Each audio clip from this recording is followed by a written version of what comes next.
হরে কৃষ্ণ, সবাইকে ভক্তিশাস্ত্রী ক্লাসে সুস্বাগতম। আজ আমরা অন্তিম পর্ব কিসে উপনীত হয়েছি? ঈশোপনিষদের 16, মন্ত্র 16, মন্ত্র 17 এবং মন্ত্র 18 আমরা আজকে পাঠ করব, জানব এবং এইভাবে আমরা আজকে আমাদের ভক্তিশাস্ত্রী ঈশোপনিষদের অন্তিম ক্লাসটি করব। ঠিক আছে, তো চলুন আমরা দেখে নিই মন্ত্র 16-তে কি বলছে। পূষণ্যে কর্ষে যম সূর্য প্রজাপত্য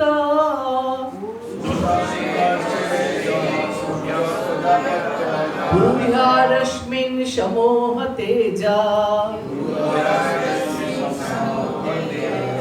যত্তে রূপং কল্যাণোত্তমং তত্তে পশ্যামি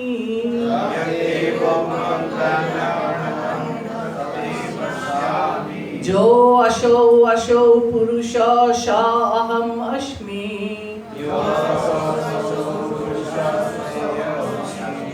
এই শ্লোকটাতে আমরা দেখব যে নির্বিশেষবাদীরা বলে যে ভগবানের রূপ নেই, সেই যুক্তিটাকে এই শ্লোকের দ্বারা খণ্ডন করা হয়েছে। কিভাবে? অনুবাদে দেখছুন, বলছে, হে প্রভু, হে আদি কবি ও বিশ্বপালক, হে যম, শুদ্ধ ভক্তদের পরম গতি এবং প্রজাপতিদের সুহৃদ, কৃপা করে আপনার অপ্রাকৃত রশ্মির জ্যোতি অপসারণ করুন, যাতে আপনার আনন্দময় রূপ আমি দর্শন করতে পারি। আপনি সনাতন পুরুষোত্তম ভগবান, সূর্য ও সূর্য কিরণের সম্বন্ধের মতো আপনার সাথে আমি সম্বন্ধযুক্ত। তো এই যে শ্লোকটা, এই শ্লোকে আমরা দেখব যে এখানে প্রথমে আমরা গত সপ্তাহে পড়েছিলাম 15 নম্বর শ্লোক। সেখানে আমরা দেখলাম খুব সুন্দরভাবে কি দাঁড়াচ্ছে, এই 15, 16, 17, 18 এগুলো হচ্ছে ভগবানের কাছে প্রার্থনা করছে যে আপনি আপনার এই রশ্মি ছটা দূর করে আপনার আসল যে রূপ সেটা ভক্তের কাছে প্রকাশ করুন। 15 নম্বরে আমরা দেখলাম বলছিল, হে ভগবান, হে সর্বপালক, হে সর্বজীব পালক, আপনার উজ্জ্বল জ্যোতির দ্বারা আপনার প্রকৃত মুখারবিন্দ আচ্ছাদিত, কৃপা করে সেই আচ্ছাদন দূর করুন এবং আপনার শুদ্ধ ভক্তের নিকট নিজেকে প্রদর্শন করুন। তো তাহলে আমরা নির্বিশেষবাদীরা যে বলে যে ভগবানের রূপ নেই, তা আমরা 15, 16 আরো দেখবো আগে 17, 18 এইগুলো দিয়ে আমরা, এই শ্লোক দিয়ে আমরা সেই যুক্তিকে খণ্ডন করতে পারি। এখানে প্রথমেই 16 নম্বর শ্লোকে 15 নম্বর শ্লোকে যেমন বলেছে যে আপনার রূপ আপনার জ্যোতির দ্বারা আচ্ছাদিত, আপনি সেই জ্যোতিকে অপসারণ করে আপনার ভক্তদের কাছে আপনি আপনাকে প্রকাশ করুন। আর এই 16 নম্বর শ্লোকে বলছে, আগে ভগবানের স্তুতি করছে, কি বলে? হে প্রভু, হে আদি কবি, হে বিশ্বপালক, হে যম, শুদ্ধ ভক্তদের পরম গতি এবং প্রজাপতিদের সুহৃদ, কৃপা করে আপনার অপ্রাকৃত রশ্মির জ্যোতি অপসারণ করুন, যাতে আপনার আনন্দময় রূপ আমি দর্শন করতে পারি। আপনি সনাতন পুরুষোত্তম ভগবান, সূর্য ও সূর্য কিরণের সম্বন্ধের মতো আপনার সাথে আমাদের সম্পর্ক। তো আমরা এখানে দেখব যে আমরা আগের ক্লাসে আলোচনা করেছি বারবার ভগবদ্গীতার 14, 27 আরো ক্লাসে, যে পরম তত্ত্বকে আমরা তিনটে ভাগে ভাগ করি। কি কি? এক নাম্বার হচ্ছে ব্রহ্ম, এক নাম্বার হচ্ছে পরমাত্মা, আরেকটা হচ্ছে ভগবান। একই পরম তত্ত্বের এটা হচ্ছে তিনটে প্রকাশ। আর পরমার্থ অনুশীলনের সর্বপ্রথম হচ্ছে ব্রহ্মানুভূতি, যে ব্রহ্মে বিলীন হয়ে যাওয়া। এটা কারা করে? নির্বিশেষবাদীরা, বিশেষ করে জ্ঞানীরা। তারা চায় মৃত্যুর পর আমরা সবাই ব্রহ্ম জ্যোতিতে বিলীন হয়ে যাব, কিন্তু এটা ভগবানের সম্পূর্ণ প্রকাশ না, আংশিক প্রকাশ। এরপর আসছে কারা? এরপর আসছে যোগীরা। তারা নিজেদের হৃদয়ে ভগবানের পরমাত্মা রূপে ভগবানকে দর্শন করে, কিন্তু এটাও হচ্ছে ভগবানের আংশিক প্রকাশ। কিন্তু ভক্তরা ভগবানের সম্পূর্ণ রূপ দেখতে পায়। আর রূপের মধ্যে এখানে দুটো শব্দ খুব ইম্পর্টেন্ট। একটা হচ্ছে অসৌ পুরুষ সহস্মি, অর্থাৎ এই যে অসৌ পুরুষ সহস্মি, এই শব্দটা বলছে ঈশ্বর আর জীব এরা হচ্ছে গুণগতভাবে সমান। আর রূপং কল্যাণতমং পশ্যামি, এই যে পশ্যামি কথাটা, ভগবানের রূপ আছে, কারণ কি? রূপং কল্যাণতমং পশ্যামি, ঈশ্বর আর জীব এই শব্দটা প্রকাশ করছে এরা পরিমাণগতভাবে কি? পরিমাণগতভাবে এরা এরা আলাদা। এদের আমি আপনাদের বুঝিয়েছিলাম, সমুদ্রের জল আর এক গ্লাস সোনার খনি আর সোনার আংটি। তো এরা সূর্য রশ্মি আর সূর্য গোলক। সূর্য আমাদের থেকে বহু দূরে আছে, কিন্তু তবু এই সূর্য রশ্মির দ্বারা আমরা আলোকিত হই, কিন্তু এই সূর্য রশ্মি কখনো সূর্য গোলক হতে পারে না।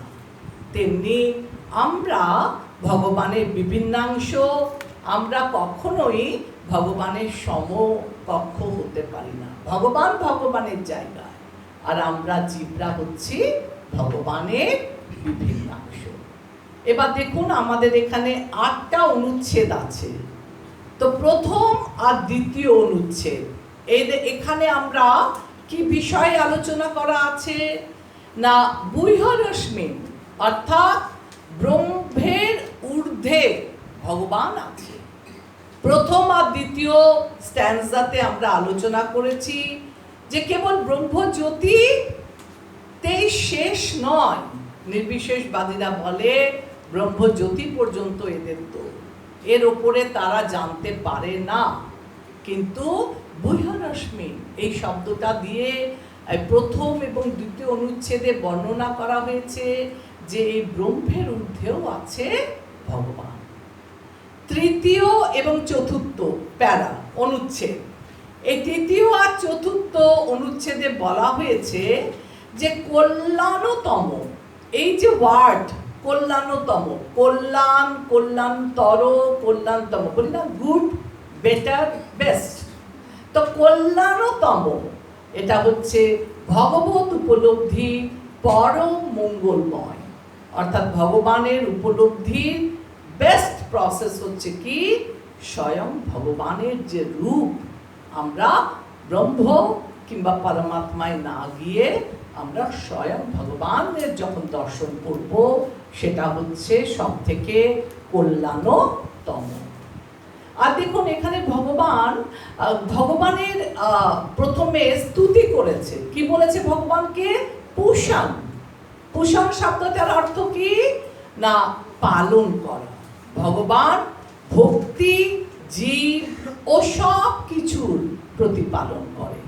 তো পুষণ শব্দ দিয়ে ভগবানকে বিভূষিত করেছে এই বলার জন্য যে ভগবান হচ্ছেন সমস্ত জীবের পালন কর্তা।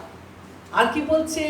6 আর 7 এই যে দুটো অনুচ্ছেদ 6 আর 7 প্যারাতে বলছে সোহমস্মি, সোহম অস্মি, অর্থাৎ জীব ও ঈশ্বরের মধ্যে ভেদাভেদ আছে। ঈশ্বর আর জীব এক নয়, এরা হচ্ছে গুণগতভাবে সমান, কিন্তু পরিমাণগতভাবে জীব হচ্ছে অণু আর ভগবান হচ্ছে বিভু। আর লাস্ট স্ট্যান্সা 8, এই 8 নাম্বার অনুচ্ছেদে আমরা ডিসকাস করব যে কেবল ভক্তিপূর্ণ সেবার মাধ্যমে এই প্রার্থনা পূর্ণ হয়। কি সেই প্রার্থনা? যে হে ভগবান, আপনি আপনার উজ্জ্বল জ্যোতি স্বরূপ আবরণকে অপসারণ করে আপনি আপনার রূপ আমাদেরকে দর্শন করান। এই যে প্রার্থনা, এটা সকলে বললে হবে না, কেবল ভক্তিপূর্ণ সেবার মাধ্যমেই এই প্রার্থনা পূর্ণ হয়। দেখুন, ভক্ত, একটা ভক্তের হচ্ছে সরল পথ, ইজি পাথটা কেমন? প্রথমে ভক্ত প্রার্থনা করছে ভগবানের কাছে যে হে ভগবান, আমি তোমার শরণাগত, কায় মনোবাক্যে আমি তোমার চরণে আশ্রয় গ্রহণ করেছি, তুমি আমাকে সাহায্য করো। তো তখন ভগবান কি করবে? তার ভক্ত ডাকে, আকুল হয়ে ভগবানকে যখন কেউ ডাকে, ভগবান সেই ডাকে সাড়া না দিয়ে পারে না। আর পরিণামে কি হলো? ভগবত দর্শন। তাহলে ভক্তের সরল পথ কি? 1 নম্বর ভগবানের ভক্তের প্রার্থনা, ভগবানের কাছে সাহায্য গ্রহণ আর ভগবত দর্শন। এবার আমরা দেখব ব্রহ্মবাদীরা রাস্তা কি। ব্রহ্মবাদীরাও ভগবানকে চাইছে, ওদের রাস্তা হচ্ছে দীর্ঘ, অনেক বড়। কিরকম? অভক্তের আধ্যাত্মিক প্রয়াস। এরা ভগবানের রূপ মানে না, ভগবানের পুরোপুরিভাবে এরা মানে না, কিন্তু এরা প্রয়াস করে আধ্যাত্মিকতার। ফলে কি হয়? প্রার্থনা অপ্রয়োজনীয়। এরা ভগবানের কাছে প্রার্থনা করে না, এদের একটাই টার্গেট, আমরা মৃত্যুর পর ওই ব্রহ্মজ্যোতিতে বিলীন হয়ে গিয়ে আমরাও ভগবান হই। তাই ভগবানের কাছে এরা মাথা নোয়ায় না, বা ভগবানের কোনো সেবা করে না, বা ভগবানের কাছে কোনো প্রার্থনা করে না। তাই বলা হয় ব্রহ্মবাদীর দীর্ঘ পথ। এরা প্রার্থনা, এরা মনে করে যে ভগবানের কাছে প্রার্থনাটা হচ্ছে নিষ্প্রয়োজন। এবার সাহায্য ছাড়াই একক প্রচেষ্টা। এবার ওর কোনো সাহায্য নেই, এখানে তো ভক্তদেরকে ভগবানের সাহায্য করেছিল, এদের কোনো সাহায্য নেই, তখন ও একাই চেষ্টা করছে। আর একা চেষ্টা করলে কি হবে? বহু বহু জন্ম ধরে এরা তপস্যা করে করে করে করে বহুনাম জন্ম না মানতাম জ্ঞান বাংমাম প্রপদ্যাতে।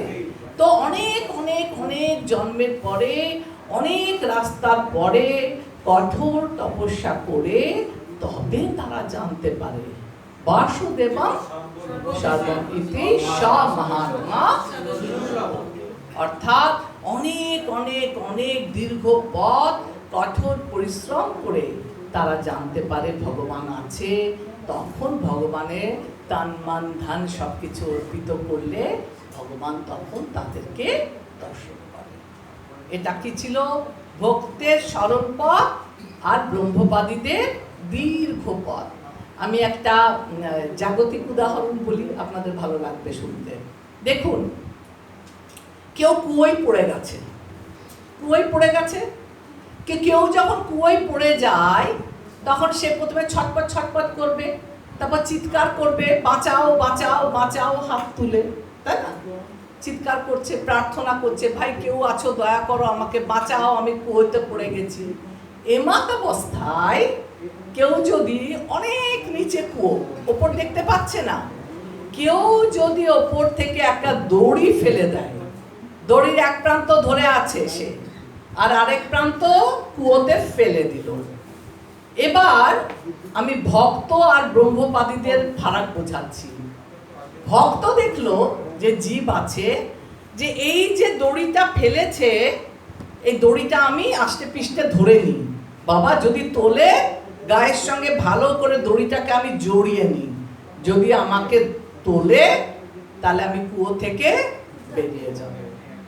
কিন্তু এমনও কেউ আছে দড়িটা ফেললো কিন্তু দড়িটাকে সে ইগনোর করলো।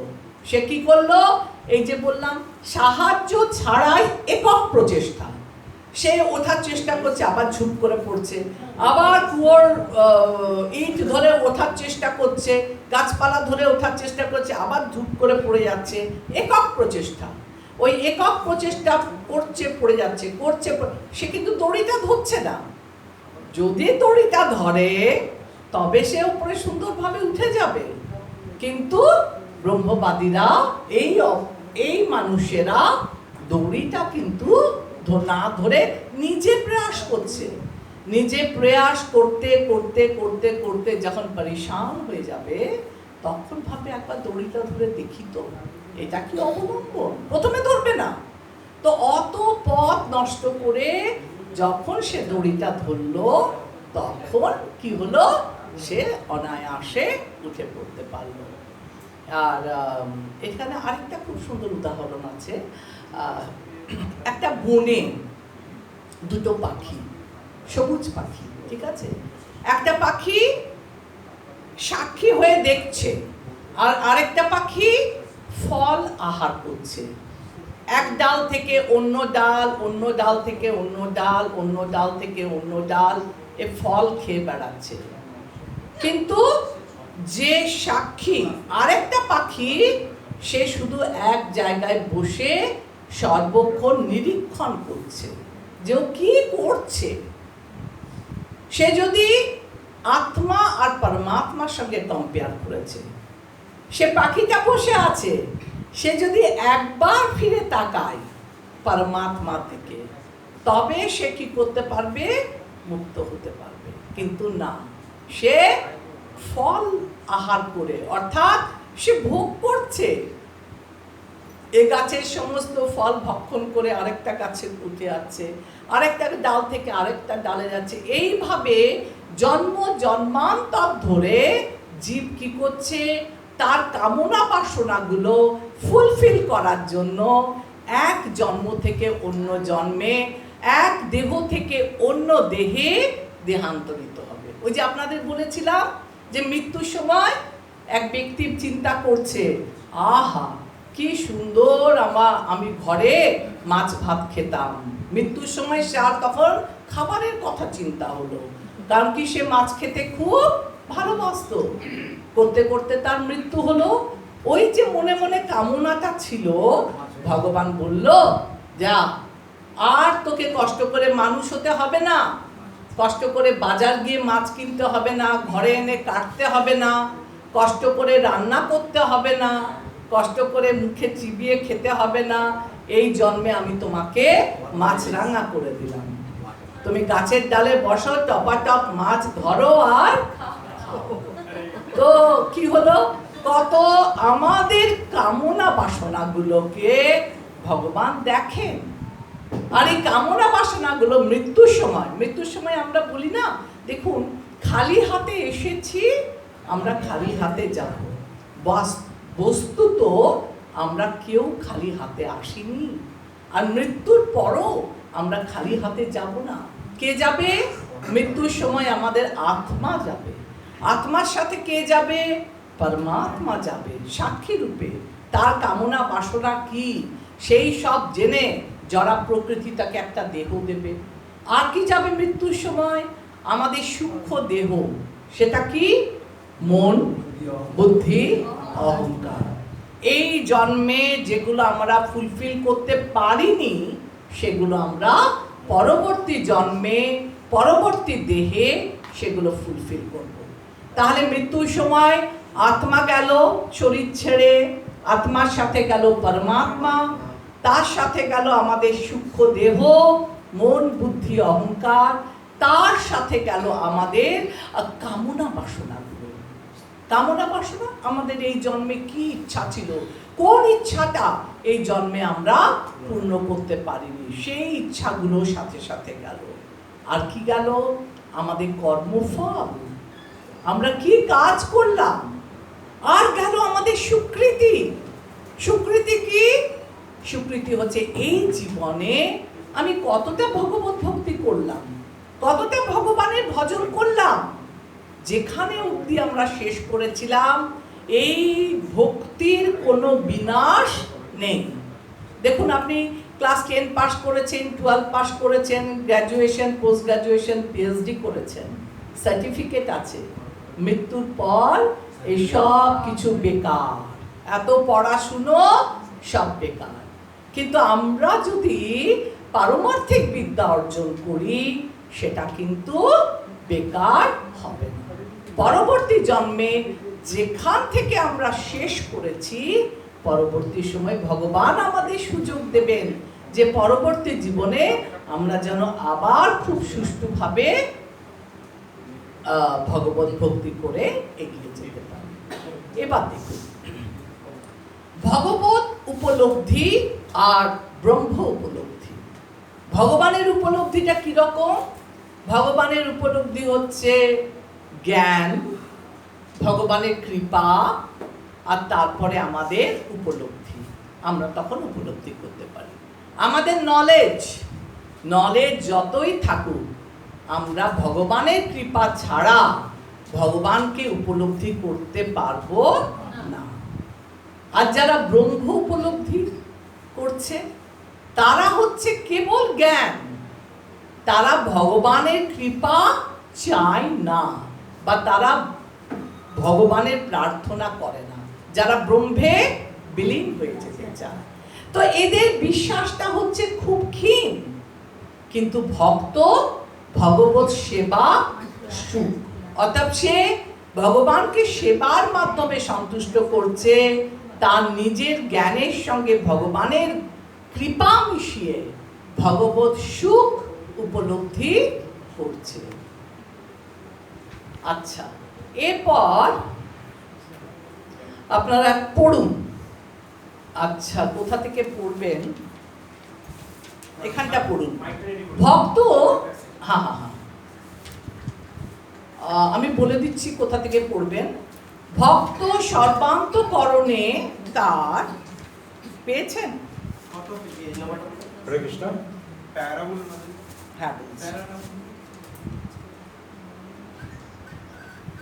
ভগবানের অপ্রাকৃত লীলার গুণকীর্তন ছাড়া আর কিছুই করে না।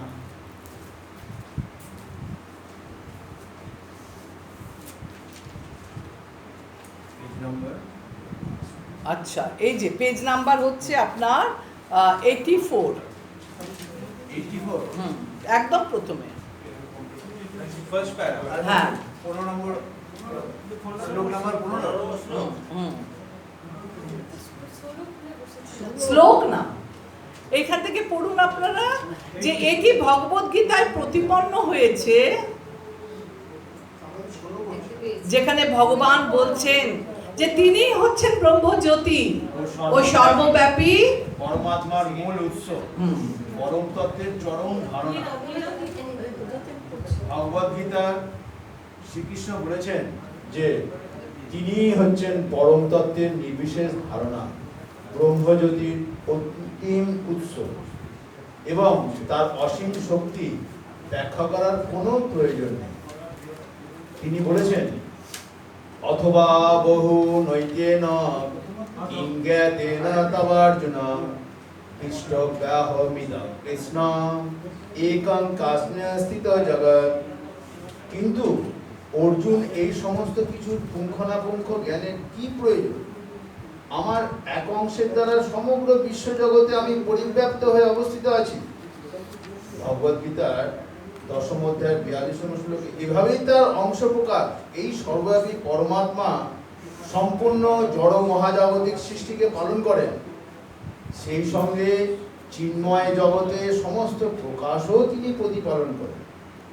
অতএব শ্রী ঈশোপনিষদের এই মন্ত্রে ভগবান পুষণ অর্থাৎ পরম পালক রূপে সম্বোধন করা হয়েছে। ঠিক আছে, তাহলে এই যে আমরা একটা প্রথমে পড়লাম যে ভগবান হচ্ছেন সর্বজীবের সব কিছুর পালনকর্তা। আর আপনারা এবার 86 পেজে সেকেন্ড প্যারাটা পড়ুন। পরমেশ্বর ভগবানের পরমাত্মা রূপ হচ্ছে তিনটি সাংস তত্ত্বের। একটু মাইকটা নিয়ে ধরুন। পরমেশ্বর ভগবানের পরমাত্মা রূপ হচ্ছে তিনটি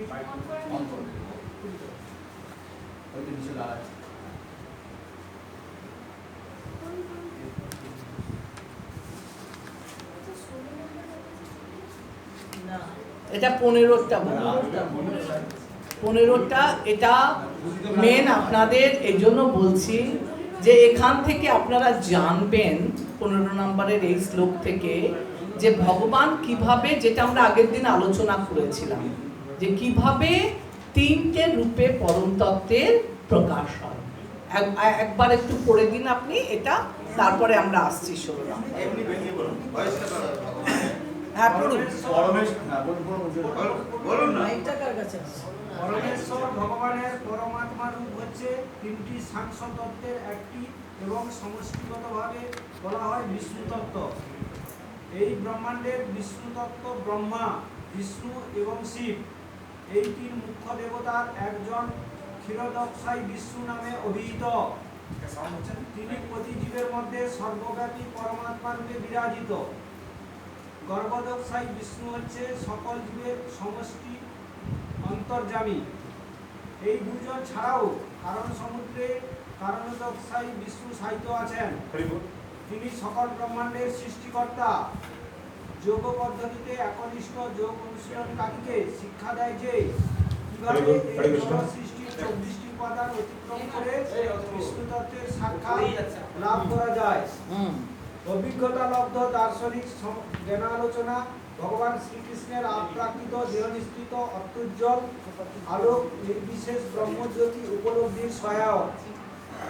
এটি যেমন ভগবদ্গীতার 14 অধ্যায়ের 27 নম্বর শ্লোকে প্রতিপন্ন হয়েছে, তেমনি ব্রহ্মসংহিতায় 5ম অধ্যায় 40 নম্বর শ্লোকে বলা হয়েছে, যস্য প্রভা প্রভবত জগদণ্ড কোটি কোটিস্ব শেষ বসুধা বিবিভূতি ভিন্নম তদ্ব্রহ্ম নিষ্কলমনস্ত অনন্ত অশেষ রূপম গোবিন্দম আদি পুরুষম তমহং ভজামি। কি বলছে? কোটি কোটি ব্রহ্মাণ্ডে বিভিন্ন বিভূতি সম্পন্ন বৈচিত্র্যময় অসংখ্য গ্রহমণ্ডল রয়েছে। এই সব গ্রহমণ্ডল ব্রহ্মজ্যোতির এক কোণে অবস্থান করছে।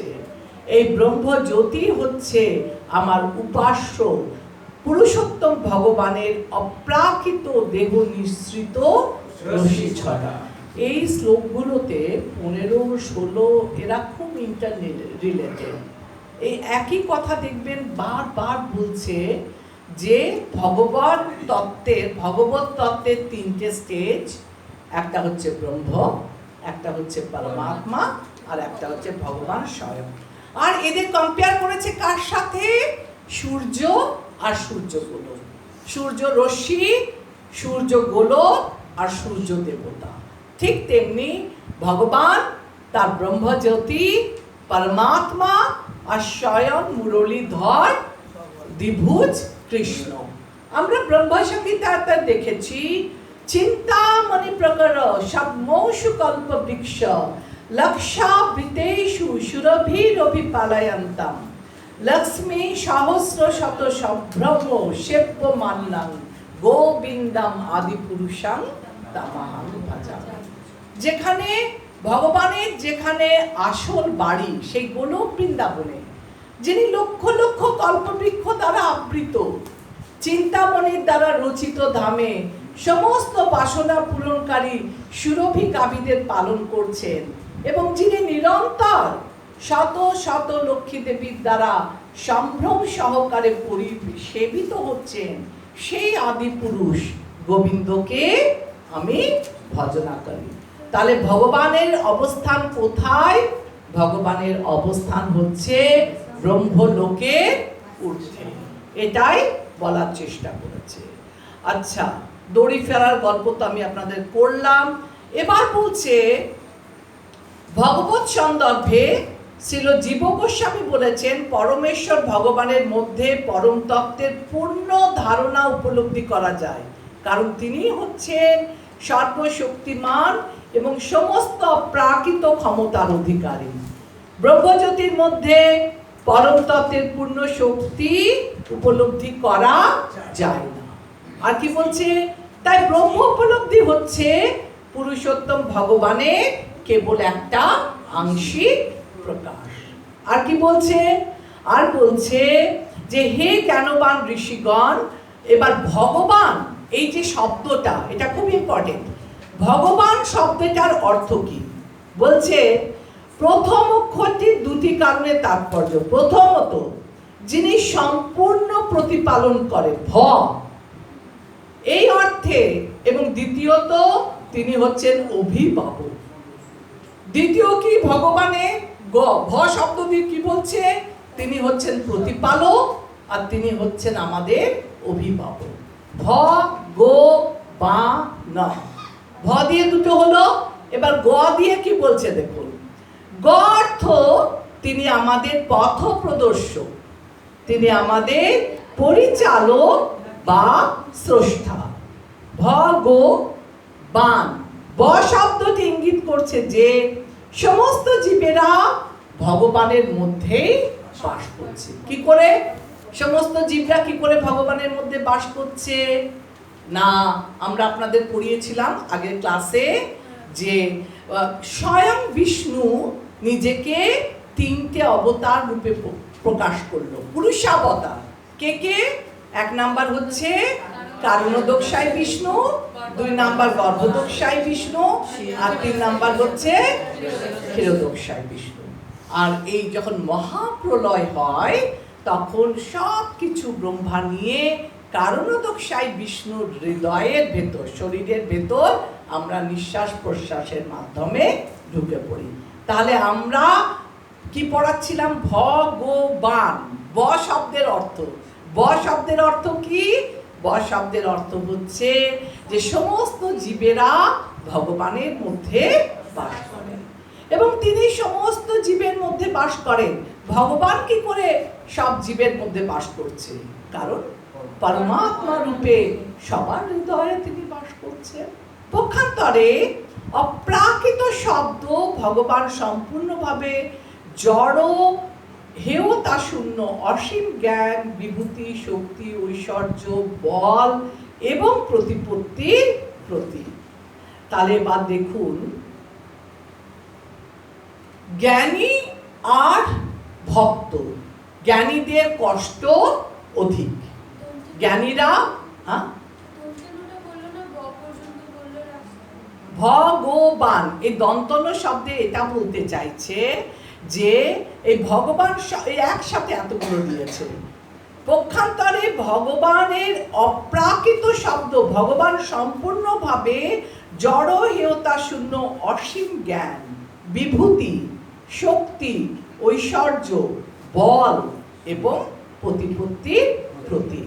ওই ন দিয়ে এই সব কিছু মিলিয়ে বলল। ভগবান তার শুদ্ধ ভক্তদের পূর্ণভাবে প্রতিপালন করেন এবং ভগবত ভক্তির সাফল্যের পথে ক্রমশ উন্নতি সাধনের জন্য তিনি তাদেরকে পরিচালিত করেন। এবার আমি 3 প্রকারের জ্ঞানের কথা বলবো। সে 3 প্রকার জ্ঞান কি কি? ভগবানের আমাদের সকলের জ্ঞান আছে। প্রথমেই আমি বললাম সেই জ্ঞানটা যখন ভগবানের কৃপা লাভ হয়, জ্ঞান প্লাস ভগবানের কৃপা, আমরা ভগবত দর্শন। কিন্তু যারা সব নির্বিশেষবাদী, তারা শুধু জ্ঞান আছে, তাদের কি নেই? ভগবানের কৃপা নেই। তো জ্ঞান হচ্ছে 3 রকমের। একটা কি? একটা হচ্ছে জ্ঞান হচ্ছে আত্মজ্ঞান, নিজেকে জানার জন্য। আমি কে? আমি কোথা থেকে এসেছি? আমি এই জগতে এসে এত দুঃখ পাচ্ছি কেন? ভগবান কি আছে? তাহলে ভগবানের সাথে আমাদের কি সম্পর্ক? আমার মনের মধ্যে যখন এই প্রশ্নগুলো আসবে তখন এটাকে কি বলা হয়? অথাত ব্রহ্ম জিজ্ঞাসা। তাহলে জ্ঞানের প্রথম হচ্ছে আত্মজ্ঞান। 2 নাম্বার কি জ্ঞান? 2 নাম্বার হচ্ছে ঈশ্বর, ঈশ্বর সম্পর্কীয় জ্ঞান। ঈশ্বর সম্পর্কীয় জ্ঞান অর্থাৎ পারমার্থিক জ্ঞান আমরা স্কুল, কলেজ, ইউনিভার্সিটি এইগুলোতে পড়তে পারবো না। সাধু, গুরু, বৈষ্ণব আর গুরু পরম্পরার মাধ্যমে আমাদের এই পারমার্থিক জ্ঞান লাভ করতে হবে। আর একত্ব জ্ঞান, এই যে নির্বিশেষবাদীরা, এরা একত্ব জ্ঞান মানে কি? এরা বলে ভগবান হচ্ছে ব্রহ্মজ্যোতি আর আমরাই হচ্ছি ভগবান। মৃত্যুর পর আমাদের একটাই উদ্দেশ্য যে আমরা ওই ব্রহ্মজ্যোতিতে বিলীন হয়ে যাব এবং ভগবানের সাথে আমরা একত্ব বোধ করব। এই তিনটের কথা। হ্যাঁ মাতাজি, এই কিছু জিনিস এক্সট্রা নলেজের জন্য, ঠিক আছে? জ্ঞানটা থেকে এটা, হ্যাঁ, যে আত্মজ্ঞান, আরেকটা কি বললাম ঐশ্বরিক জ্ঞান, আরেকটা বললাম একত্ব জ্ঞান। আপনাদের পেজ নাম্বার 91 যে স্ট্যান্জাটা জ্ঞান সম্বন্ধে বলেছে, দেখুন, পড়বেন আপনারা, লাইন টু লাইন, ক্লাসে বলবো না, আপনারা ঘরে পড়ে নেবেন। জ্ঞান, উপলব্ধি আর কৃপা। জ্ঞান, উপলব্ধি, কৃপাটা আপনি আমাদের একটু ভালো করে বোঝান, তাহলে আপনারা একটা জাগতিক উদাহরণ দিন, তাহলে আপনাদের কাছে ক্লিয়ার হবে জ্ঞানের ব্যাপারটা। দেখুন, একটি ছেলে সে জেনেছে যে তার পিতা মৃত্যুর সময় অনেক সম্পত্তি বা অনেক ধনরত্ন রেখে গেছে। সে এই জ্ঞানটা অর্জন করেছে, জেনেছে, কিন্তু হাতে সে পায়নি। সে জানে যে আমার পিতা বা আমার ঠাকুরদা বা যাই হোক আমার জন্য অনেক বিষয় সম্পত্তি, অর্থ রেখে গেছে, কিন্তু সেটা সে হাতে পায়নি। হাতে পাওয়াটা হচ্ছে উপলব্ধি, যখন সে হাতে পাবে। কিন্তু রেখে গেছে, সে শুধু শুনেছে যে পৈতৃক সম্পত্তি আছে, কিন্তু কেউ যদি তাকে কৃপা করে বলে যে তোমার অমুক ঘরে মাটির নিচে বা আলমারির কোণে বা সুটকেসের ভেতর তোমার বাবা এইগুলো রেখে গেছে, এই কৃপাটা যদি কেউ করে, তবে সে কি করলো, ধনটা লাভ করবে, আর সে ওই ধন পাওয়ার উপলব্ধিটা আস্বাদন করতে পারবে। তাই ভগবান আছে আমরা জেনেছি, কিন্তু আমরা ভগবানের টেস্ট, স্বাদটা আস্বাদন করতে পারছি না। আমরা জড়জগতে এসে মায়ার দ্বারা আবদ্ধ হয়ে গেছি, আমরা ভগবানকে ভুলে গেছি, আমরা কিছুই জানি না। কিন্তু ভগবান এত কৃপাময়, জীবকে কি বলেছে, তুমি হচ্ছে তটস্থা শক্তি, অর্থাৎ একটা সমুদ্রের তট, সেই তটে দাঁড়িয়ে আছি আমরা। আপনি চাইলে সমুদ্রে নেমে স্নান করুন, আপনি চাইলে ডাঙায় উঠে আসুন, জল স্পর্শ আপনাকে করবে না। তাই আমাদেরকে 84 লক্ষ যোনি ভ্রমণ করার পর এই মনুষ্য দেহ দিয়েছে চিন্তা করতে। কি চিন্তা করতে? অথাত ব্রহ্ম জিজ্ঞাসা, আমি কে? ঈশ্বর সম্বন্ধে জিজ্ঞাসা, ঈশ্বর কে? আর এই যে পারমার্থিক বিদ্যা, এটা আমরা গুরু পরম্পরার কাছে জানবো। যখন আমরা জানবো, শুনবো, ভগবানের সঙ্গে আমাদেরকে রিলেট করব, তখন আমরা কি করব, প্রথম তাগিদ আসে গুরু গ্রহণের। যখন আমরা গুরু গ্রহণ করব, গুরুদেব হচ্ছে ভগবানের প্রতিনিধি, তাই গুরুদেবের মাধ্যমে আমরা এই ভগবানের রূপ, রস, সব কিছু অ্যাকর্ডিং টু গুরু আমরা যদি চলি, তাহলে আমরা সেই স্বাদ, ভক্তির স্বাদটাকে আস্বাদন করতে পারব। এবার লাস্ট স্ট্যান্জাটা কেউ একজন পড়ুন। ভগবানের সর্বব্যাপী রূপ, আচ্ছা আমি বলি। তাই দেখুন, লাস্ট পেজ 92 পেজের আগেরটা দেখুন। তাই জীব এবং আত্মা এবং পরম নিয়ন্তা, পরমাত্মার মধ্যে অনেক ভেদ আছে। পরমাত্মা হচ্ছে নিয়ন্তা এবং আত্মা হচ্ছে নিয়ন্ত্রিত জীব, তাই তারা এক স্তরে নয়। পরমাত্মা যেহেতু আত্মার সঙ্গে সম্পূর্ণভাবে সহযোগিতা করেন, তাই তিনি জীবাত্মার সর্বক্ষণের সহচর রূপে পরিজ্ঞাত। তাহলে আপনি বলবেন যে তাহলে মানুষ পাপ কার্য করছে কেন? জীবাত্মা তো দেখছে, পরমাত্মা তো দেখছে, সে কি করছে? ভগবান প্রত্যেকটা জীবাত্মাকে একটা ক্ষুদ্র স্বাধীনতা দিয়েছে। যেমন তুমি চাইলে এই জড়জগৎকে ভোগ করো, আর তুমি চাইলে ভক্তির মাধ্যমে কি করো? ভগবত ভক্তির মাধ্যমে ভগবত ধামে ফিরে এসো। এই ক্ষুদ্র স্বাধীনতা ভগবান দিয়েছে। আর কি বলছে? ভগবান সর্বব্যাপী রূপ। আপনাদের মাইক ঠিক হয়ে গেছে না? কেউ একজন সুন্দর করে পড়ুন তো লাস্ট অ্যান্সারটা। অন করুন মাইকটা। আচ্ছা ঠিক আছে, ঠিক আছে, আমি পড়ছি।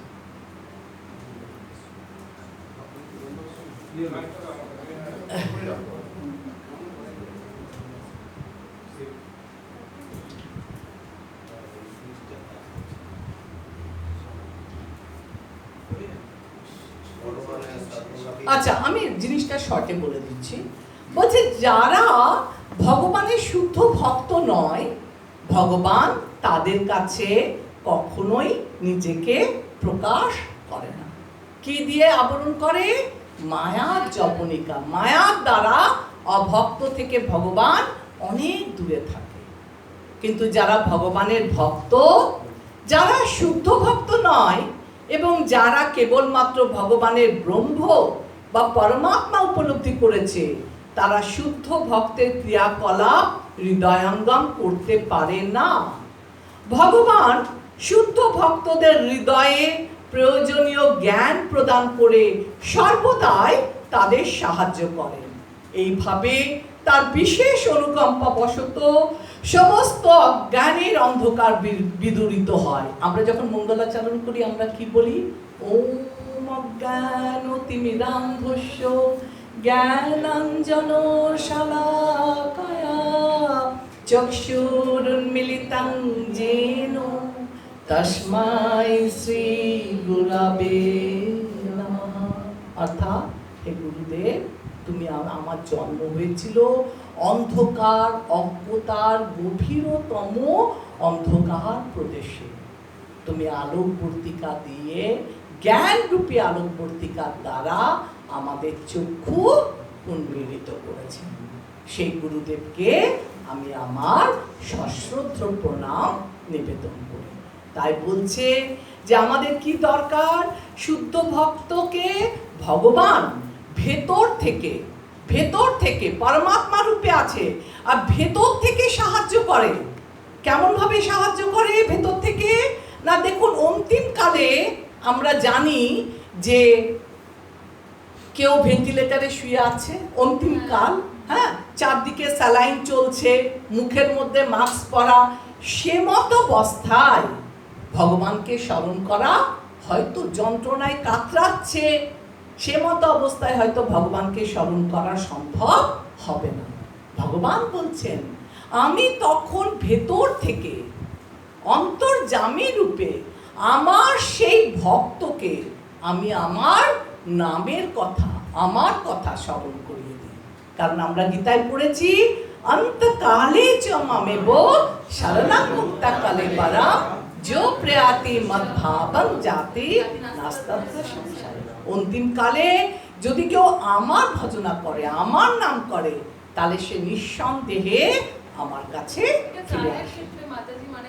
ভক্ত, যারা ভক্ত, ভগবান দেখলো সারা, কেউ দেখছে না তোমাকে, তুমি অনেক প্রয়াস করছো, অনেক সেবা দিচ্ছ ভগবানের, কেউ তোমায় তারিফ করছে না বা প্রভুজিরা তোমার দিকে ধ্যান দিচ্ছে না, কিন্তু তুমি নিষ্ঠা সহকারে ভক্তি করছো। ভেতরে কে বসে আছে? পরমাত্মা। এই পরমাত্মা তোমার সব ক্রিয়াকলাপ পর্যবেক্ষণ করছে। তাই অন্তিম কালে যদি তুমি ভগবানকে মনে রাখতে নাও পারো, ভগবান তোমাকে হেল্প করবে, ভগবান তোমায় মনে করিয়ে দেবে, যাতে করে আমরা ভগবানকে অন্তিম সময়ে মনে করে ভগবত ধামে চলে যায়। যে আমি কালকে একটা আগের ক্লাসে বললাম না, একটা বিড়ালের কামড়, নিজের বাচ্চাকে কামড়ে বিড়াল এক জায়গা থেকে অন্য জায়গা করে, ওটাও কামড়।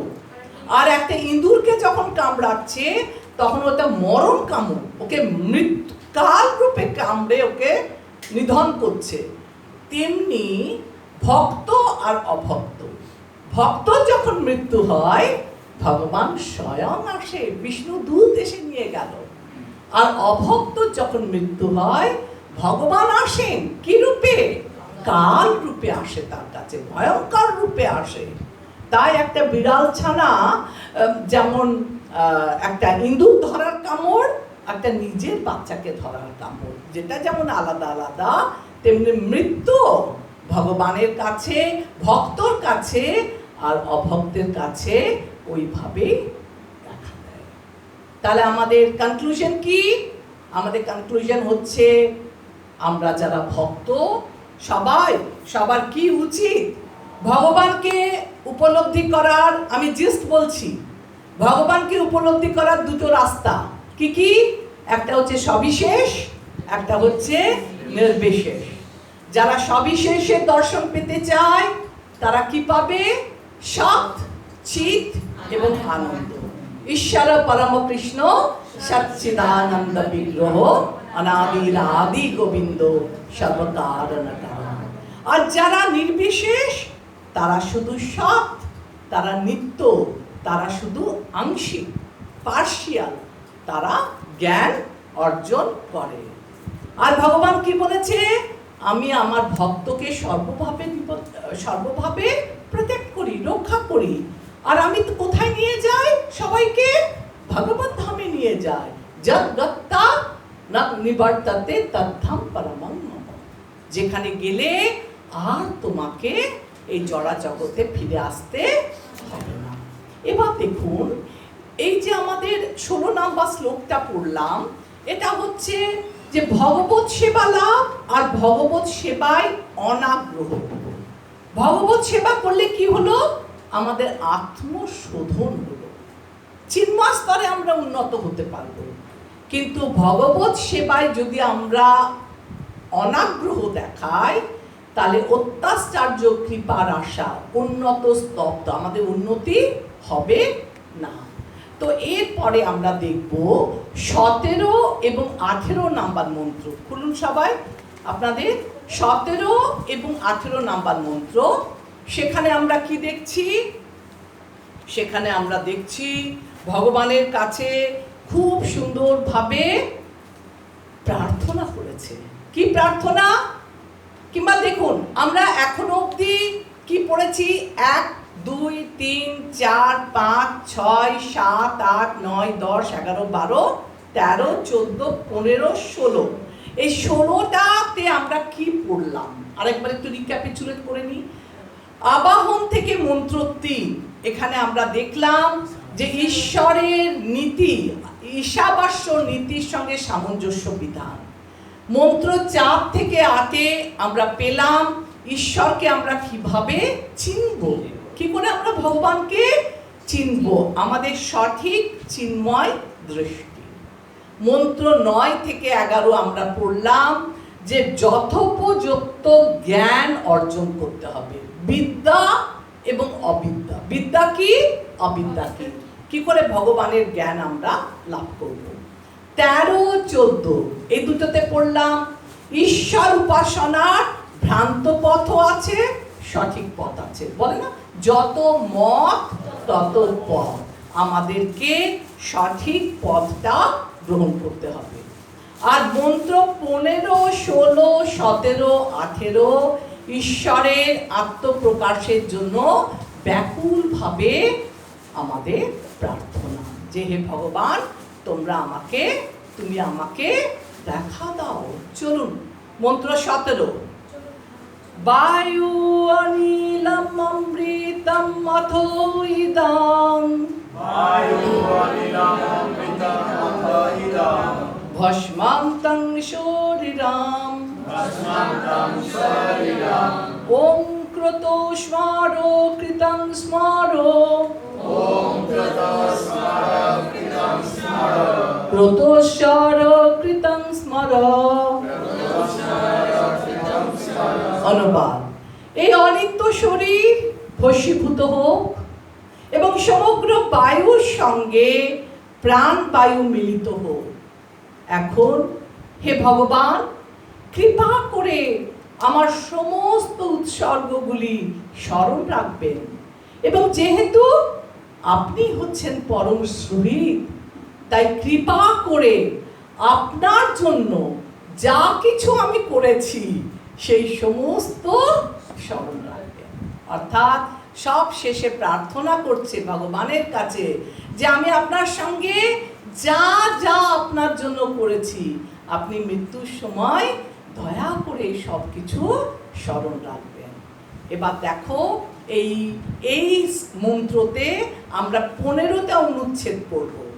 প্রথম দুটো অনুচ্ছেদে বলা হয়েছে যে এই জড় দেহটা, এই দেহটা একটা পোশাক, একটা ড্রেস, বিজাতীয় পোশাক, তাই এটা পরিত্যাজ্য। মৃত্যুর পর এই পোশাক, আমি মানুষের পোশাক, কেউ কুকুরের পোশাক, কেউ হাতির পোশাক, কেউ শুকরের পোশাক, এর জন্য কি বিজাতীয় বলা হয়েছে? বিজাতীয়।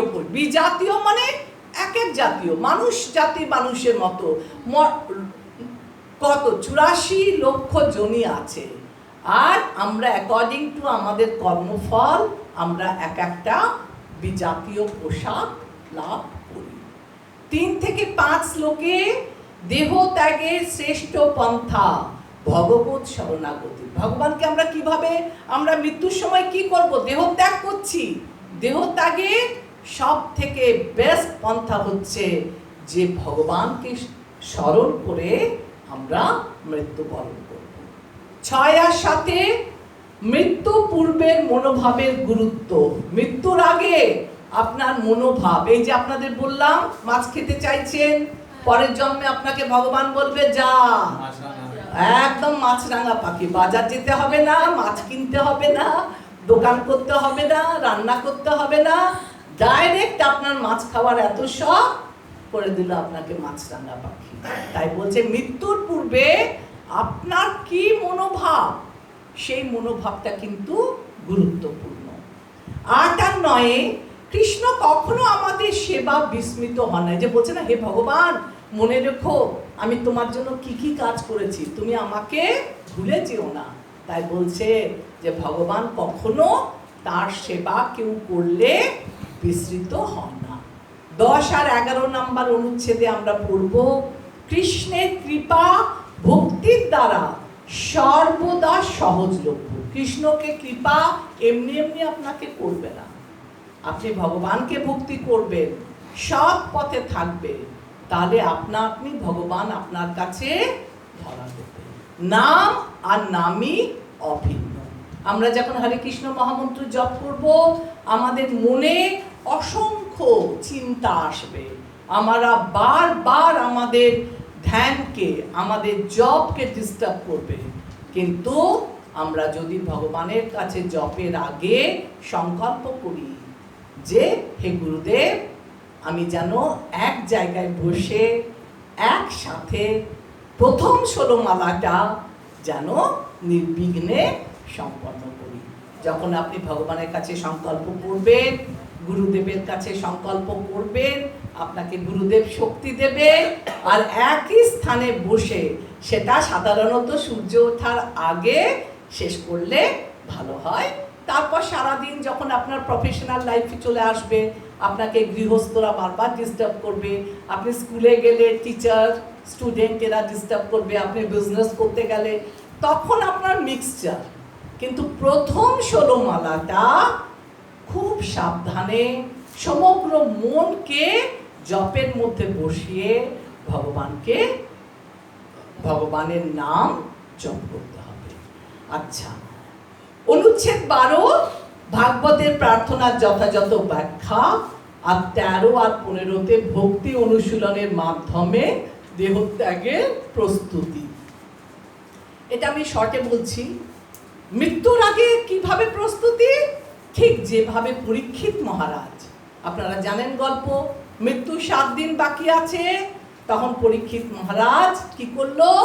সেটাকে মনে করলো, অভিশাপটাকে মনে করলো এটা আমার আশীর্বাদ, আর সব কিছু ত্যাগ করে রাজ্য, ধন, সম্পদ, পুত্র, কন্যা, আত্মীয় স্বজন যে যেখানে ছিল সবকে ত্যাগ করে কোথায় চলে গেল? বনে গমন করলো। কেন? মৃত্যুর পূর্বে আমাদের জীবনের প্রস্তুতি। আর সেখানে কে শুনিয়েছিল ভগবানকে? কে পরীক্ষিত মহারাজকে শুনিয়েছিল? সুখদেব গোস্বামী। এই যে মৃত্যুর জন্য প্রস্তুতি, অর্থাৎ মৃত্যুর আগে দেখুন আপনি একটা এই যে আজকে কি আছে, আজকে রামনবমী, দেখবেন যে কত বাচ্চারা স্টেজে পারফরমেন্স করছে না, রাম সীতা লক্ষণ হয়েছে, নাটক করছে।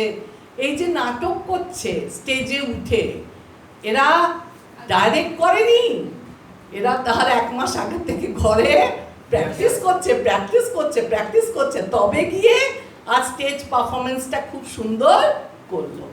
কেউ একবারে করতে পারে না। তাই life is the preparation and death is the examination. তেমনি আমরাও এখন প্রিপেয়ার করছি। আমরা নাম জপ করবো, মন চলে যাবে, আবার টেনে আনবে, আবার নাম জপ করবো, আবার চলে গেল মন, আবার টেনে আনবে। তো এইটা আমরা রিহার্সাল দিচ্ছি। আমরা লাইফ ইজ দ্য প্রিপারেশন, আমরা প্রিপেয়ার করছি। কেন না? আমাদের পরীক্ষা হচ্ছে কখন? Death is the examination. মৃত্যুর সময় আমাদের পরীক্ষা দিতে হবে। আর যে সমস্ত বাচ্চারা পরীক্ষা দিয়ে ফার্স্ট হয়, ওরা এমনি এমনি হয় না, ওরা সারা বছর পড়ে আর তবে সে পরীক্ষায় ফার্স্ট হয়। তেমনি আমরা সারা বছর যদি সুন্দরভাবে ভগবানের ভক্তি করি, তবে আমরা অন্তিমকালে ভগবানকে লাভ করতে পারব। আচ্ছা দেখুন, দেহের প্রতি দৃষ্টিভঙ্গি, কর্ম, যারা কর্মী তারা এই জড় জগৎটাকে ভোগ করে। আমি না লাইন টু লাইন বয়ে গেলাম না, জাস্ট বলছি। যারা কর্মী তারা এই জড় জগৎকে ভোগ করে অনেক আনন্দ পায়। সারা দিন তারা টাকার পেছনে ছুটছে এবং অর্থ লাভ করার জন্য তারা বিভিন্ন রকমের কাজ করছে, যে প বর্গ বলেছিলাম, প ফ ব ভ ম। আর রাত্রেবেলা এসে নিদ্রা, কিছু যৌন সুখে মনে করে জীবন কত সুখে। যারা জ্ঞানী তারা সকল অনর্থ ও বন্ধনের কারণ। কেন? জ্ঞানীরা মনে করে এই সব কিছুকে আমি ত্যাগ করব, কারণ আমার একটাই ফোকাস কি, যে আমাকে ওই ব্রহ্ম জ্যোতিতে বিলীন হতে হবে। ওইখানে যেতে গেলে আমার জীবনটা সার্থক হবে। কিন্তু যারা ভক্তি করছে তারা ভগবত সেবায় ব্যবহারের শ্রেষ্ঠ সাধন, কারণ তারা ভক্তির মাধ্যমে ঋষিকেশ সেবানাম ভক্তির উচ্চাতে। তারা ভক্তি কিভাবে করছে?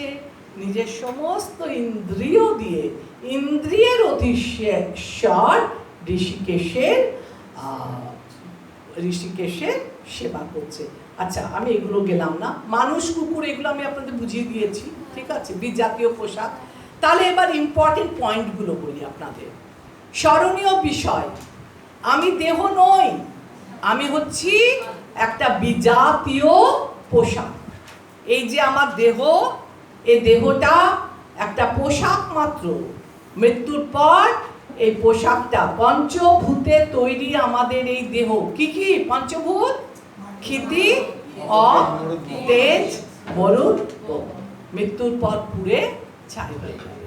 তাই আমাদের এই দেহটা হচ্ছে একটা বিজাতীয় পোশাক। আমাদের নানাবিধ ইচ্ছার জন্যই বিভিন্ন শরীর ধারণ করতে হয়, এটাও আমি আপনাদের বোঝালাম। আমাদের ইচ্ছার জন্যই ভগবান আমাদেরকে স্কোপ দিচ্ছে, যাও তোমার এই ইচ্ছাটা পূর্ণ হয়নি, তোমাকে আবার দেহ দিলাম, আবার চান্স দিলাম, আবার তুমি গিয়ে তোমার এই সুখ ভোগটা করে এসো, তোমার ইচ্ছাটা পূর্ণ করো। আর মৃত্যুকালে আমরা দেহকে ত্যাগ করতে পারি না, দেহ আমাদের ত্যাগ করে। মৃত্যুর সময় দেখবেন যে অনেক হয়ে গেছে, অনেক বয়স হয়ে গেছে, চারদিকে হসপিটালে শুয়ে আছে, চারদিকে ফোড়া, এইসব যন্ত্র মন্ত্র বসানো, কত কষ্ট পাচ্ছে। এবার আপনি গেছেন, বাড়ির লোক জিজ্ঞাসা করছেন কেমন আছো, তখন হেসে হেসে কি বলে, আজকে ভালো আছি। তার মানে মরিতে চাহি না আমি, সুন্দর ভুবনে মানবের মাঝে আমি বাঁচি। আমরা কেউ মরতে চাই না, কিন্তু প্রকৃতির নিয়ম আমাদের একদিন না একদিন এই পৃথিবী ছেড়ে যেতেই হবে। জন্ম, মৃত্যু, জরা, ব্যাধি, ত্রিতাক্লেশ, আদি দৈবিক, আদি ভৌতিক, আধ্যাত্মিক ক্লেশ আমাদের জীবনটাকে তছনছ করে দেবে।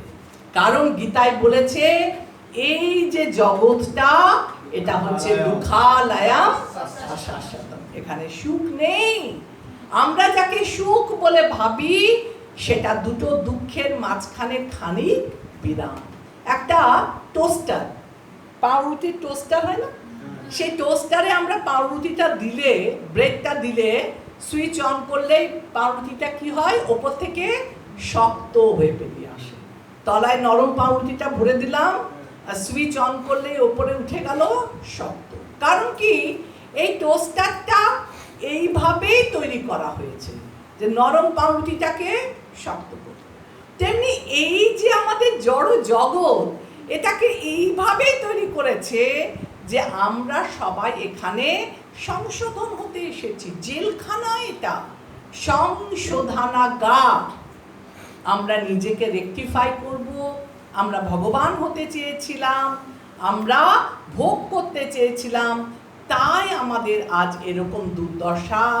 যখন আমরা নিজেকে বুঝতে পারবো, ভগবানকে বুঝতে পারবো, আর যখন আমরা ফিল করব যে আমি হচ্ছি ভগবানের, ভগবান হচ্ছে বিভু, আমি হচ্ছি, আমরা হচ্ছি, জীব হচ্ছে ভগবানের, ভগবানের কি দাস, জীবের স্বরূপ হয় কৃষ্ণের নিত্য দাস। যখন আমরা এটা বুঝতে পারবো তখনই আমরা ভগবত ধামে যেতে পারবো। এবার দেখুন, জিস্ট বলছি, কৃষ্ণকেই পরম আশ্রয় রূপে গ্রহণ করার প্রচেষ্টা কাদের? ভক্তদের। ভক্তের কথা বলছি। মৃত্যুকালে মন কৃষ্ণকেই আশ্রয় করে, পূর্ব সেবা স্মরণ করে কৃষ্ণ স্বয়ং প্রকট হন, নিত্য চিন্ময়ত্ব লাভ করে। কারা? ভক্তরা। এবার অভক্তের কথা বলি। কৃষ্ণবিহীন নানা জড় বিষয়ে সুখের সন্ধান করছে। আজ একটু ভালো সিনেমা দেখিয়ে আসি, আজ একটু ভালো রেস্টুরেন্টে খেয়ে আসি, আজ একটু দেশ বিদেশ ভ্রমণে যায়। মৃত্যুকালে অবচেতন মন আশ্রয় খোঁজে। কার আশ্রয়? কোথায় যাব, কি পাবো সে জানে না। পূর্বে সুখকর বিষয়কে আশ্রয় করে, তখন ওর মনে ভগবান আসে না। কোন কোন সারা জীবন ধরে, আমার বয়স এখন 95, মৃত্যু শয্যায় শুয়ে আছি, আমি চিন্তা করব কোন সময় আমি জীবনে সব থেকে বেশি সুখী ছিলাম। ওই নিজের কথা চিন্তা করতে থাকবে। কৃষ্ণ স্মরণের অভাবে পুনরায় মৃত্যুর পর সে এই জড় জগতের বন্ধনে আবদ্ধ হয়ে আবার একটি বিজাতীয় পোশাকের দ্বারা সে পৃথিবীতে নেমে আসবে। তাহলে কৃষ্ণ জীবের প্রতি, এবার দেখুন ভগবানের কথা বলছি। ভগবান, আমরা তার সন্তান, আমরা হারিয়ে গেছি। কৃষ্ণ প্রতীক্ষা করে আছে আমাদের জন্য, সদা প্রতীক্ষারত, আর আমরা চেষ্টা করছি। একটা ছেলে মেলা দেখতে গিয়ে বাবার হাত ছেড়ে গেছে, বাচ্চাটা কাঁদছে যে আমার বাবা হারিয়ে গেছে, বাচ্চাটা কাঁদছে, খুঁজছে, কিন্তু বাবাও বসে নেই, বাবাও খুঁজছে। বাচ্চাটা যত না খুঁজছে, বাবা তার থেকে ততোধিক বেশি খুঁজছে যে কি করে আমি আমার ছেলেটাকে ঘরে ফিরিয়ে নিয়ে যাব। তেমনি আমরা হারিয়ে গেছি, আমরা আমাদের প্রকৃত পিতা থেকে হারিয়ে গেছি, আমরা ভগবানের কাছে ফিরে যেতে চেষ্টা করছি। আমরা যদি ভক্তিপথে 1 পা এগোই, 2 পা এগোই, ভগবান স্বয়ং 7 পায়ে গিয়ে সে আমাদের হাত ধরে নিয়ে যাবে। আমাদের কি করে ভগবানের সেবা করতে হবে তার একটা জিস্ট বলি, এই মন্ত্রটা শেষ করব। সেটা হচ্ছে নববিধা ভক্তি। কি কি? শ্রবণং, কীর্তনং, বিষ্ণু শরণং, পাদ সেবনং, অর্চনং, বন্দনং, দাস্যং, শাখম।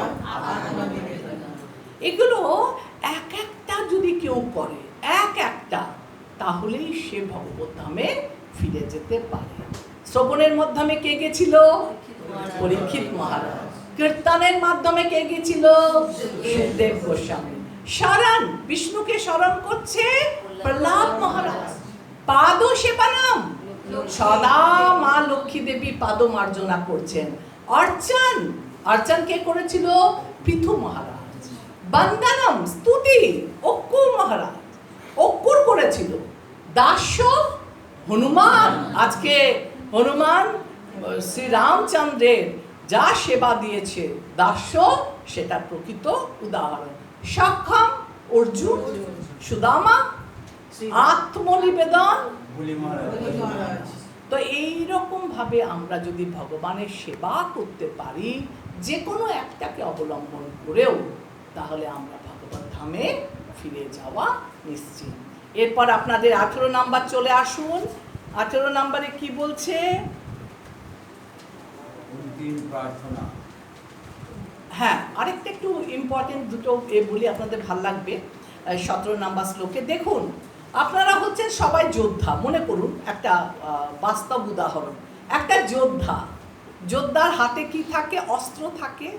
সে যতক্ষণ অস্ত্রটা ত্যাগ না করছে, ততক্ষণ সে কাউকে না কাউকে যুদ্ধ করে ক্ষতবিক্ষত যুদ্ধে করতে পারে। কিন্তু যোদ্ধা যদি তার অস্ত্রটা ত্যাগ করে দেয়, তাহলে শত্রু তাকে এসে হত্যা করে চলে যাবে। তেমনি আমরাও, আমাদের জপমালাটা হচ্ছে আমাদের অস্ত্র।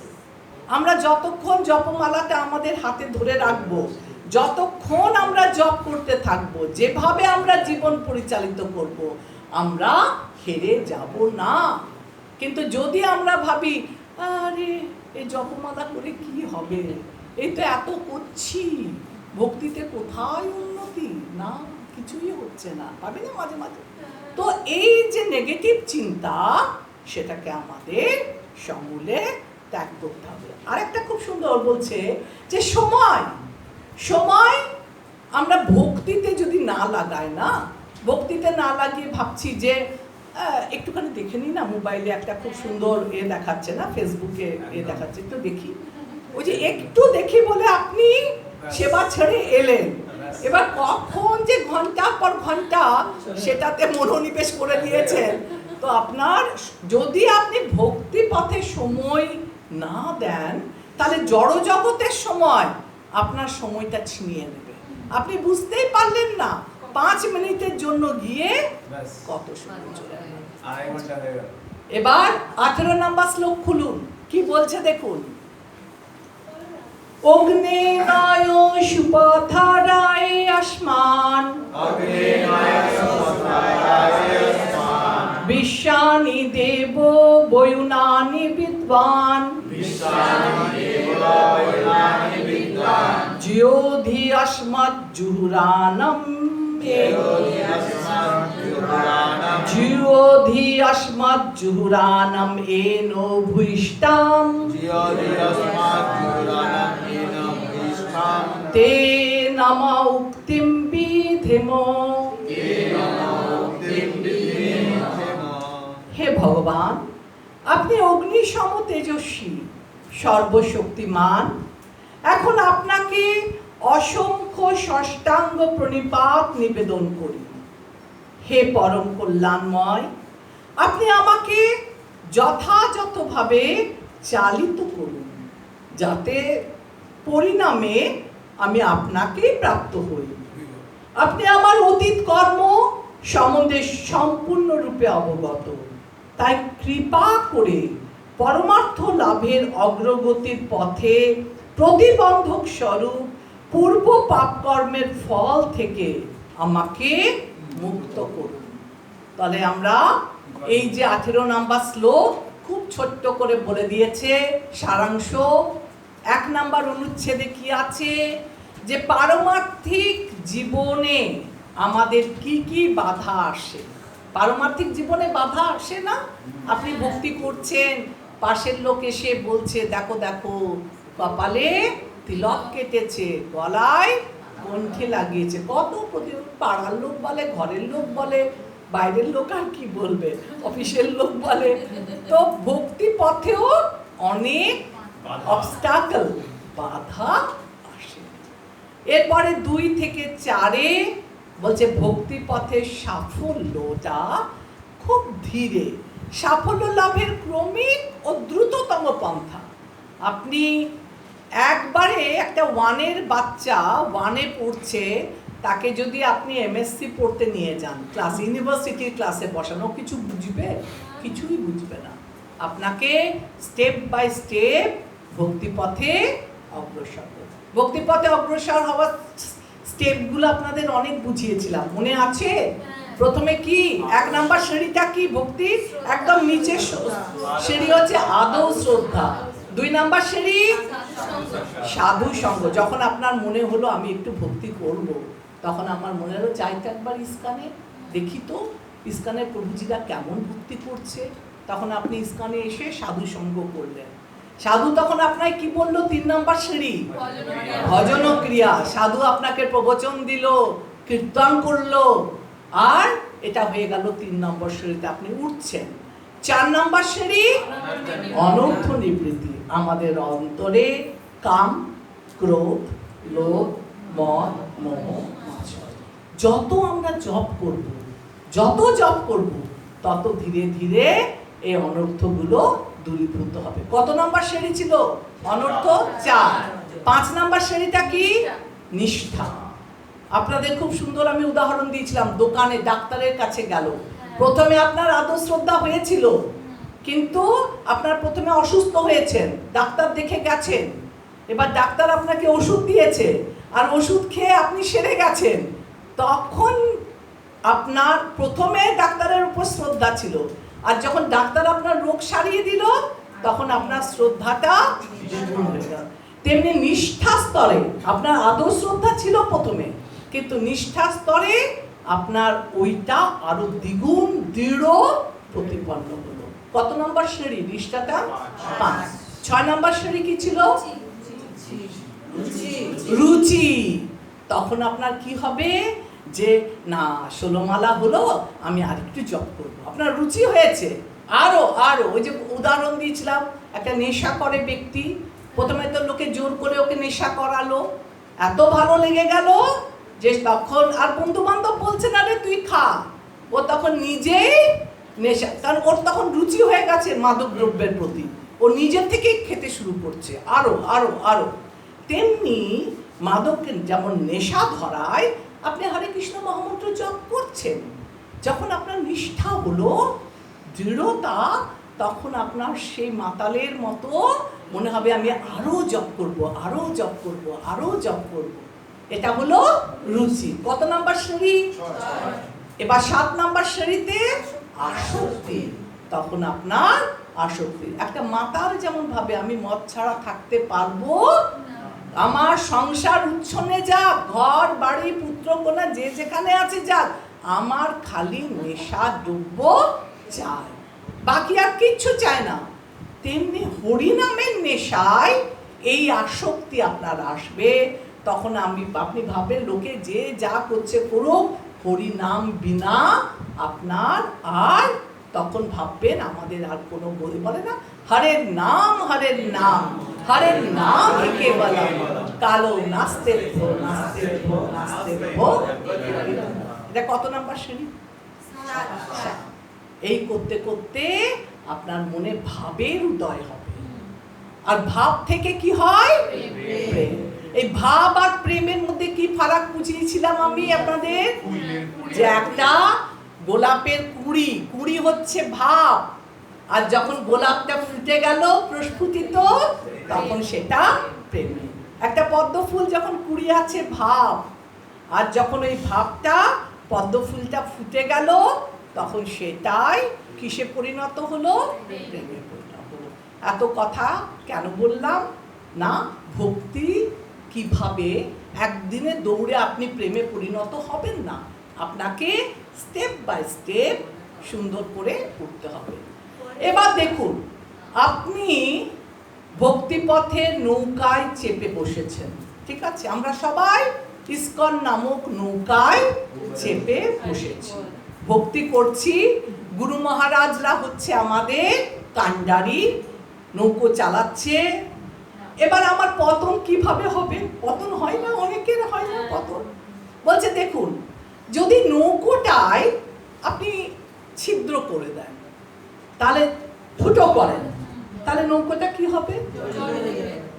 আরেকটা হচ্ছে, আপনি ইস্কন নামক নৌকোতে চড়েছেন, ভাসছেন, আপনার ইচ্ছে হলো তাড়াং করে ঝাঁপিয়ে দিলেন, তাহলে কি হলো?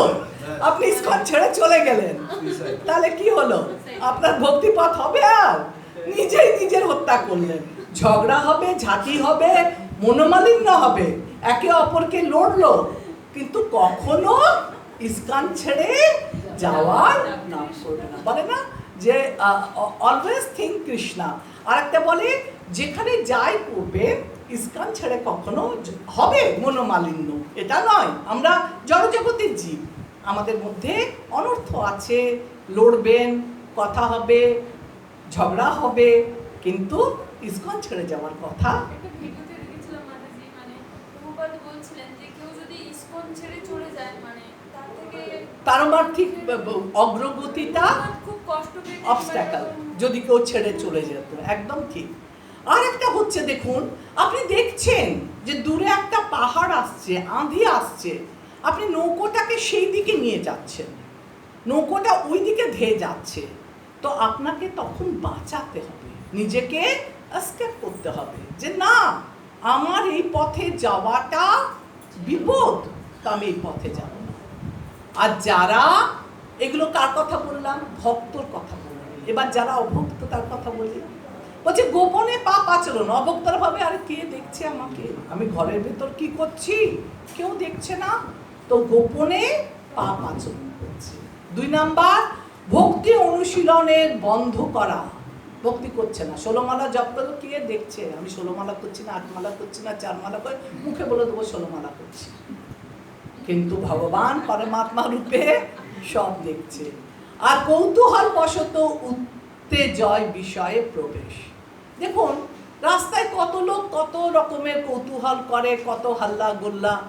এবার আপনি ভক্ত, আপনার কি দরকার রাস্তায় ওই ভিড়ের মাঝে ওদের কাছে গিয়ে ওই গ্রাম্য কথা বলে না, গ্রাম্য কথা না বলিবে আর গ্রাম্য। তো আপনাকে ভক্তির দিকে মনোসংযোগ করতে হবে। আচ্ছা, শেষ প্যারায় সাধুগুরু বৈষ্ণবের কথা বললাম। হ্যাঁ, এটা একটা খুব ইম্পর্টেন্ট পয়েন্ট বলি।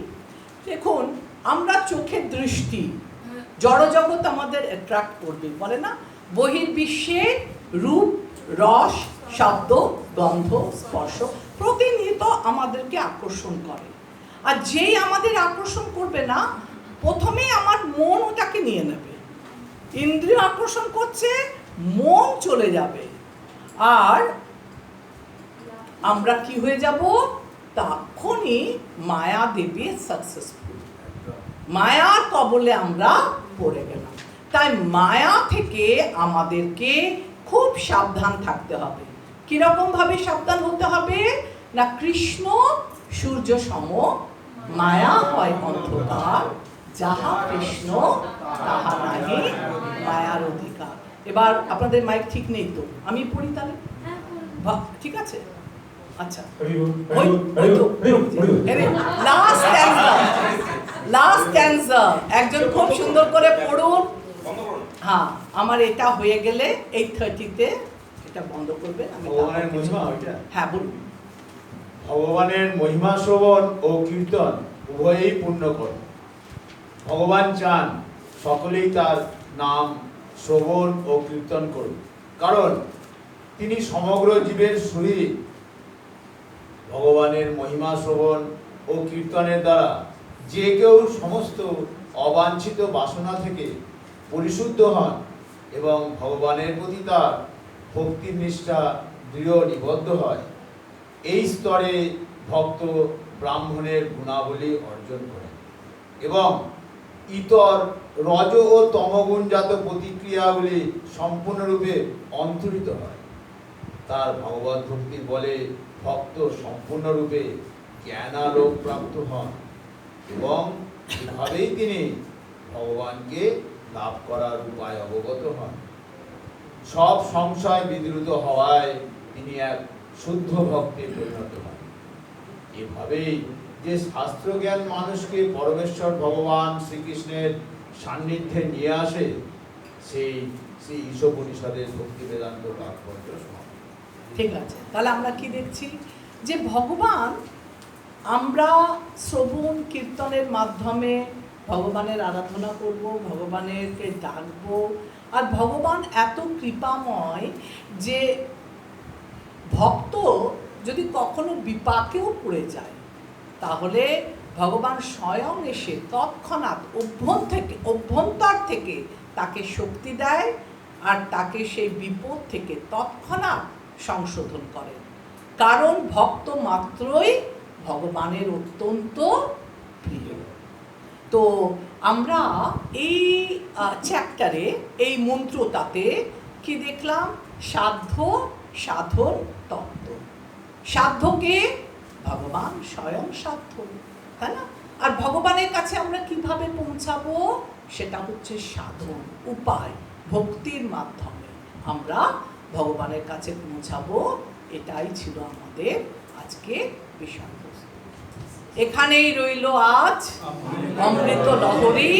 দুহাত তুলিয়া বলো হরি হরি। হরে কৃষ্ণ কৃষ্ণ কৃষ্ণ কৃষ্ণ হরে হরে, হরে